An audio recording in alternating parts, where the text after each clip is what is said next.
But what people fail to realize is there's always a compromise. There's always a compromise. And as an artist, as a human being, and as a man, you should have a definitive set of things you're willing to compromise on and things that you're not willing to compromise on. So you gotta think about it.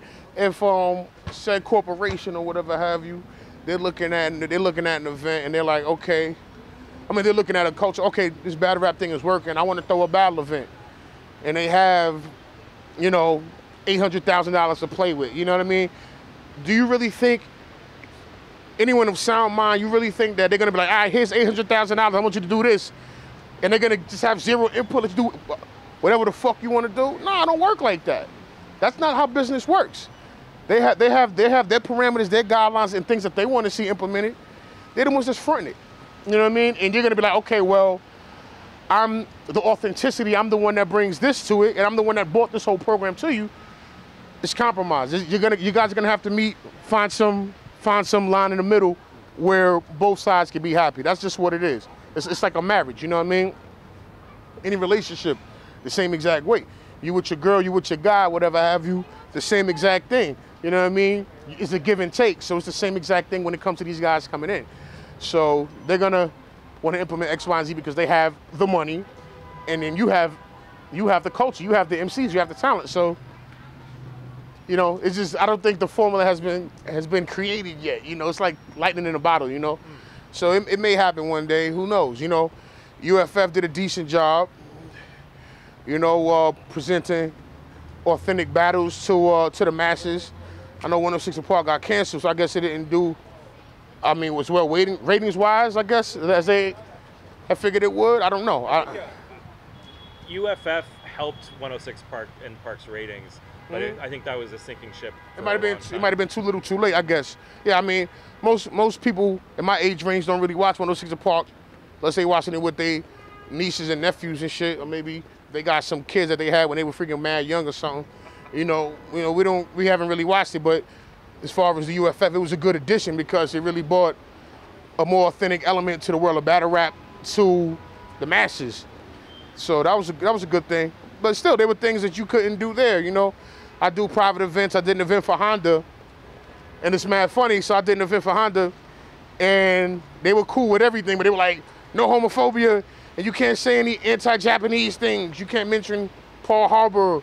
Like, dude, this is 2014. Well, I did the event in 2014. Like, who the fuck is gonna mention Pearl Harbor or some Jap? I'm like, oh, but this is battle rap. You can't count it out. You can't count it out. Yeah, but you can say whatever. No. Yeah, I can say whatever about anything else, but it's Honda, so they're like, yo, they still sensitive about that World War II shit. They like, yeah, we'll fund everything. You say anything about World War II, Nagasaki, Hiroshima, we're pulling the plug. And I'm like, are you serious? So I had to literally tell Danny Myers and Lada Zay, all right, you can say whatever. You can talk about this motherfucker's moms, talk about doing whatever to assist in his grand, but don't talk about Japan. And they're like, what? Listen, don't do that and don't say the F word. Don't call anyone faggot. You know what I mean? So it's just like, all right, sure, where the check at? Here's your check, I paid you. You know what I mean? So it's cool, it worked out. But it's give and take, that's all. 2014 was also a year that we saw a lot of mainstream battlers jumping into the ring. We had Joe Budden, we had Cassidy, there was talk of Mike Jones versus Bone Crusher, talk of Fredo Starr versus Keith Murray. 2015, is that something you want to see continue? Nope. Because y'all niggas suck. Because no one approaches it from the proper perspective, that's why. Not because no one's capable of doing it. None of them approach it from a proper perspective. They all approach it from an egomaniacal perspective.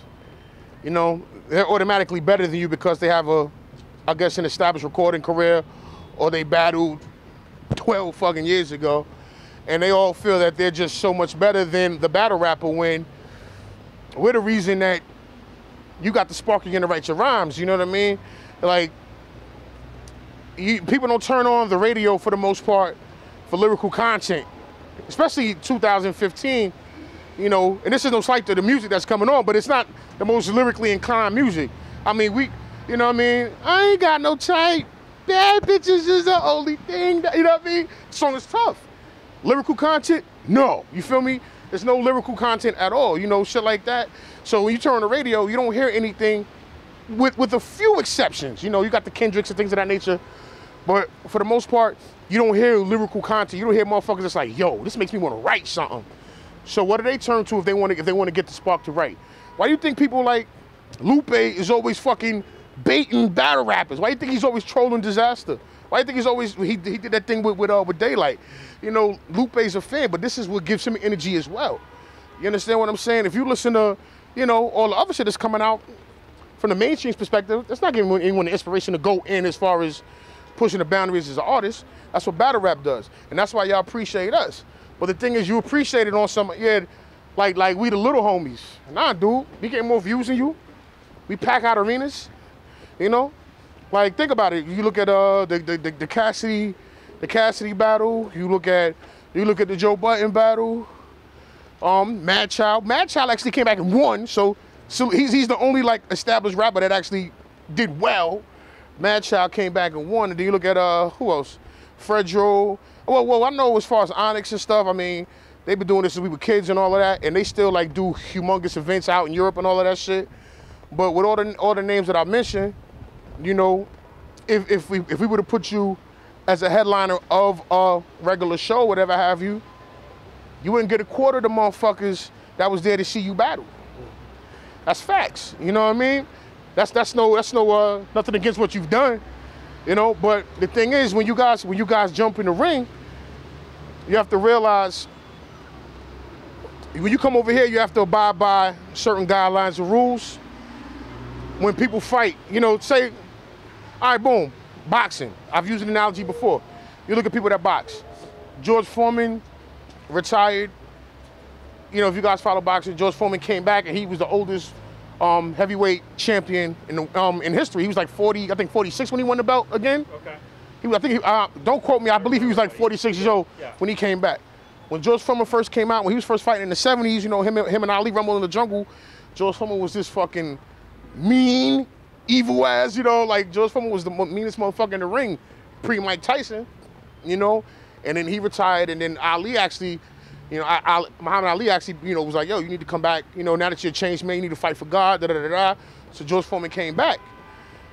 But, okay, George Foreman was a champion in the 70s. When he came back to fight a decade and change later, what did George Foreman have to do? George Foreman didn't come back and have a championship match. George Foreman came back, and what did he do? He worked his way through the fucking ranks.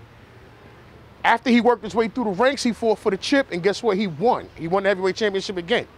You know what I mean? These guys have claimed to have battle rap history, and then they step in and automatically get to battle the top guys. And it makes no sense. Every time it happened, motherfuckers got cooked. You know, so put your ego to the side, and what you need to do is spar. You know what I mean? Go, okay, instead of aiming at, you know, at a Disaster or Murder Mook or a Howl the Dawn or a Low Deluxe or whatever, you need to, you know, bring it down to earth a little bit and realize that you just aren't built for that yet. Cassidy versus Latizé. Team Jaime, man. I put Latizé against anybody. But the thing is, even if it's not for footage, even if it's just for you to see what your strengths and weaknesses are, you know, boom, let's go somewhere. You lock in, yo, I'm gonna battle. We're gonna schedule this battle in 3 weeks. Go in, you know, boxers spar, wrestlers spar, MMA fighters they spar. You spar because you need to practice. You need to work out the kinks, and none of these motherfuckers do that. They just come in, jump in that ring, end up looking how they look, and whatever.